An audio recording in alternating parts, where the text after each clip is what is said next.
Hi everyone, it's Laura from Day by Day in Our World, and today we are going to take a look at something that's new to the marketplace.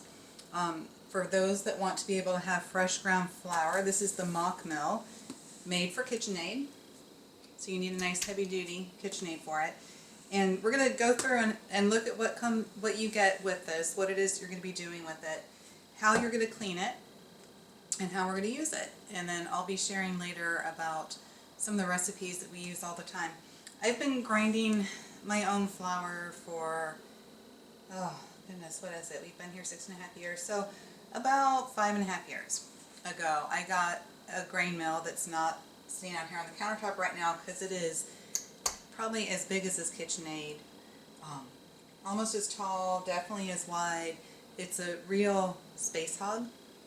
It's great for having a large family and you want to grind a ton of grain really fast. It holds, 18, 16, somewhere between 16 and 20 cups of grain in the hopper. So, I mean, we're talking massive amounts that you're going to grind at, I guess maybe closer to 12, because you get about 20 cups out from there.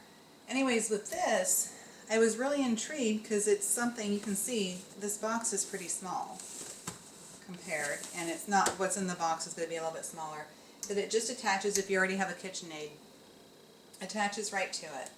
So anyways, you open this up, got a little tool here. I don't know if you can tell, this looks very much like the attachment here. If you've got any attachments for a KitchenAid, you know that you're going to be pulling this out and putting it on.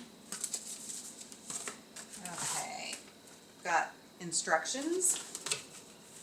It says to start on page 12 if you want it in English, which I definitely do want it in English. This company is from Germany, which is great. I could probably half read the German, but I don't think I'd be able to read it very well. Okay, one of the things that they're saying right in here is that this was made to more gently grind your grain so that you're not going to lose any nutrition during the grinding process. 220 revolutions per minute, so it's not going to heat up. That is something the big giant mill that I've got can heat up pretty quickly if you're not careful. And we'll see quieter than previously developed grain mills by Wolfgang Mock. And you can go to wolfgangmock.com to read more about it and to also get some recipes. 7 types of grain: wheat, rye, oats, barley, corn, brown rice, millet, and respective subtypes like spelt, which I have, kamut, quinoa, aramoth, triticale, I'm not sure what that one is, and dry legumes. And if you're going to do corn, it says use food grade corn, not popcorn kernels. That's something I remember people telling me, oh yeah, I just grind my popcorn kernels. No. Even if you could, I guarantee there's going to be a huge difference in the quality. Maybe later I'll grab my container of the food grade corn that I get from a supplier here in Alaska. She gets it from the lower 48, makes the most phenomenal cornbread. Dry non-oily grains. Anything moist is going to be squash flat and resemble an oat flake, which I actually have a roller flaker that I can do for that. Dry spices can be ground in here if you want to. Personally, I would just use the little grinder like I have, and it says to never grind nuts or other oily seeds like sesame, poppy seeds, etc. The same with coffee beans. That's what those little tiny coffee grinders, I have one just for coffee and one that I use for grinding my flaxseed, for herbs, stuff like that. Okay, keep fingers out of the hopper and grinding stones because you don't want severe damage. Of course not. And there's a whole bunch of different stuff in here about how you would end up cleaning your stones if you need to clean it. And it looks like some nice little information pages, but they are all in German. So that's not going to be very helpful for me. I'm going to go ahead and set those aside. Alright, so we've got our hopper, and the hopper is just the spot that you're going to be putting your grain. And we have the bulk of the mill here. Okay. I don't know if you can see in there, but inside of there are the stones. And it's the stones that are going to be working together to grind your grain. Here's where the hopper is going to be going. This is where it's going to be attaching to the KitchenAid. I'm not sure exactly. And I guess this is to back shoot. So this is going to be your KitchenAid here. This part would be back shooting. Okay, everything's out of the box. Okay, so now we've got our Mockmill. It says loosen the knob.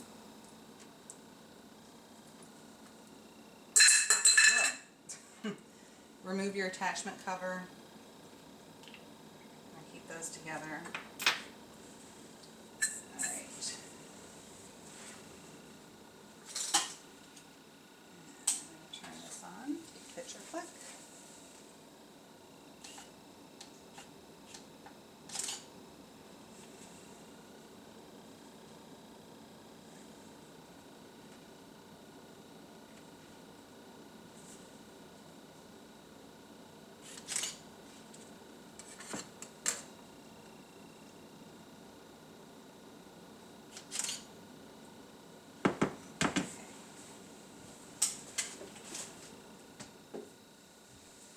Alright, so I've taken the knob out, and that's just your attachment cover. You can leave it on place if you're using the main part of the KitchenAid.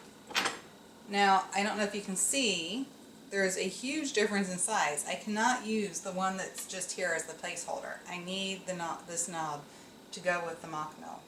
So,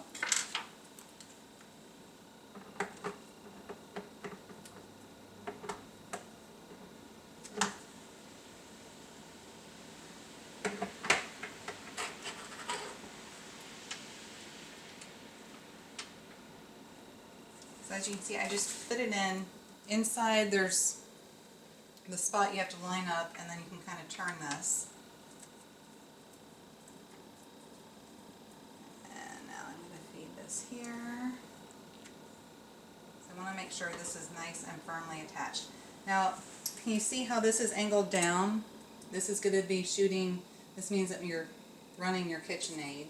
You're going to be shooting your grains as they're ground down into here. So you're as limited as the bowl. It also means you just have to stop and change it out if need be. The hopper just fits in nice and neat. Okay. Now it does say in here in the book, and this is something I knew from previous grain mills, that the first time you use it, you want to use maybe about a half a cup to a cup of plain rice. I like to use just white rice, whatever. I do not recommend using the really dirt cheap rice, the stuff that gets all powdery, because that could cause issues with there. But whatever you're going to run through this, you're going to throw it out. This is just to clean. They cannot clean off before they ship it, or you might end up with a little bit of residue. So this is just part of the cleaning process, the prep process to use this.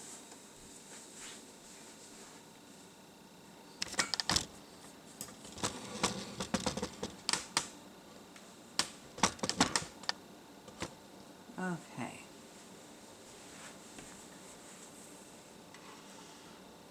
I'm going to try to make sure you guys can kind of see what's going on here. There. Nice and sturdy. My other side of the KitchenAid is where everything is to be turning on for power. I'm going to plug this in. And I want to get, like I said, about a half a cup to a cup of rice.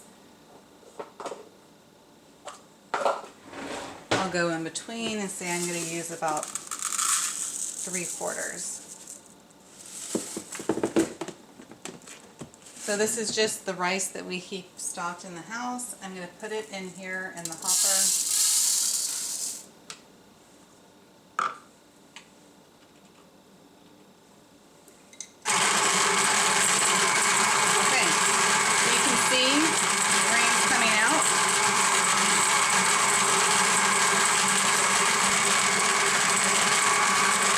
This is coming out rather coarse, but I can see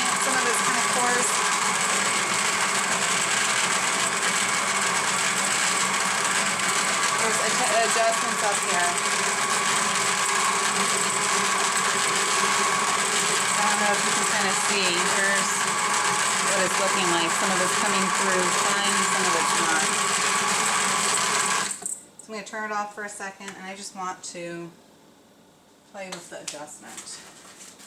So here we've got adjustments, and actually this is pretty close to fine, but I just noticed, because I didn't read far enough in the instruction book, that when I'm doing this, the optimum amount you're going to get is to go a little bit faster on your KitchenAid. So I just had it at the slowest setting, and you know, if I was going to do some kind of like cream of rice type thing, it would be fine. You know, something that's more cracked wheat. So it's something to play with. But we're going to go ahead and turn it up.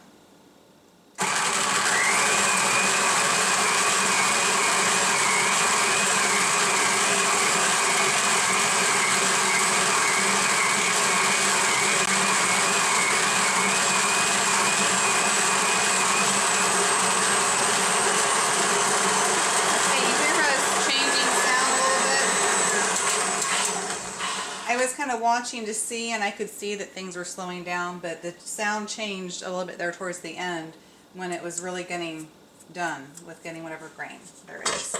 So this is what it looks like. I've got some that's nice and wonderful fine, and I have some that's really kind of coarse. For this, I don't care. I'm just trying to get it cleaned, and I think I've accomplished that. Okay, so I've dumped that out. Snap this on. Alright, so I've got different grains here that I use. This particular one is called Prairie Gold. It is a hard wheat. I believe it's what some people call sort of a spring or summer wheat, so it's not super dense for wheat as far as wheat goes, and it's sort of my all-purpose that I go for. Here I have kamut, which this one does not have as much gluten as the other, but I like to blend the two at times. And for those that want to have something a little bit different even, these are oat groats. So if you want oat flour and you have this to start with, you can do it. Fantastic. So I'm going to go ahead and start with some Prairie Gold because I know that's one of the things that I use all the time, constantly. Now I do want to make sure this is turned all the way to fine, and like I said, the optimal it's talking about in here is to set the KitchenAid speedings either 9 or 10. So that last one I had it on 8, I can go ahead and try 10 for this one.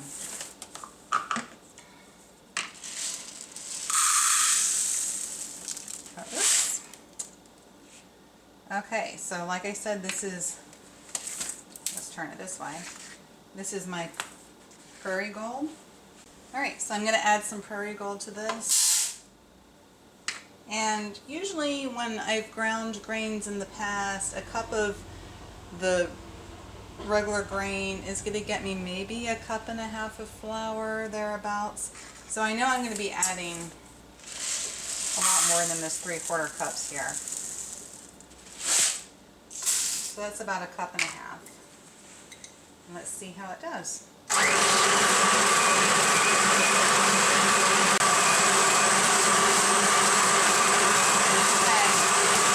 It still seems, even though I've got it on the highest setting for speed and the lowest setting for fineness, it still seems like you've got some fine, but you've got a little bit of coarseness in there too.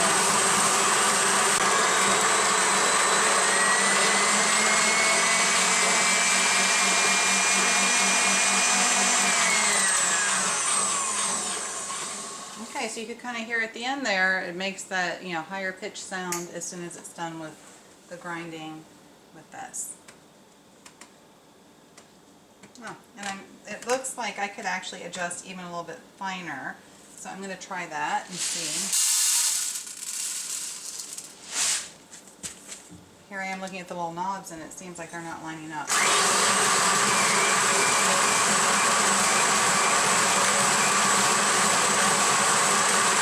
Okay, much nicer.